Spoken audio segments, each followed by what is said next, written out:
రీసెంట్గా నేనైతే చెన్నై వెళ్ళి ఏం చేశానో ఈ షార్ట్లో చూసేద్దాం. తమ్ముని హాస్టల్లో జాయిన్ చేయడానికి అయితే వెళ్ళాము. సత్యభామ యూనివర్సిటీలో జాయిన్ చేశారు.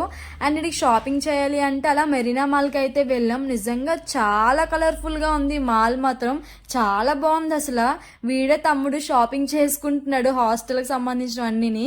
ఈ కోల్గేట్ పౌడర్ డబ్బా చూడగానే చాలా రోజుల తర్వాత మళ్ళీ చూసాను, చాలా బాగా అనిపించింది. చెన్నైలో ఏ రెస్టారెంట్కి వెళ్ళా, ఏ హోటల్కి వెళ్ళినా సరే అరిటాకులోనే భోజనం పెడుతున్నారు. సాంప్రదాయం అనుకుంటాం, మేబీ నిజంగా చాలా మంచి సాంప్రదాయం అనిపించింది చూడగానే. అలా తమ్ముని హాస్టల్ డ్రాప్ చేసిన తర్వాత ఇంకా నెక్స్ట్ డే ఫ్రెష్ అయ్యి చెన్నైలో షికార్ చేయడానికి స్టార్ట్ అయ్యాము. అలా కంచీపురం, ఇంకా మహాబలేశ్వరం గుడి అండ్ కాంచీపురంలో పట్టుచారలు నేత చేస్తారంట, చాలా ఫేమస్ అంటే అక్కడికైతే వెళ్ళాము. చాలా బాగున్నాయి అసలు. అండ్ ఇలా అయితే చెన్నై టూర్ అయితే ఇలా గడిచింది నాకు. అండ్ ఫుల్ వీడియో చూడాలనుకుంటే కింద ఆల్రెడీ మెన్షన్ చేస్తున్నా, అక్కడికి వెళ్ళి చూసేయండి. మరి అక్కడ కలుద్దాం. బాయ్.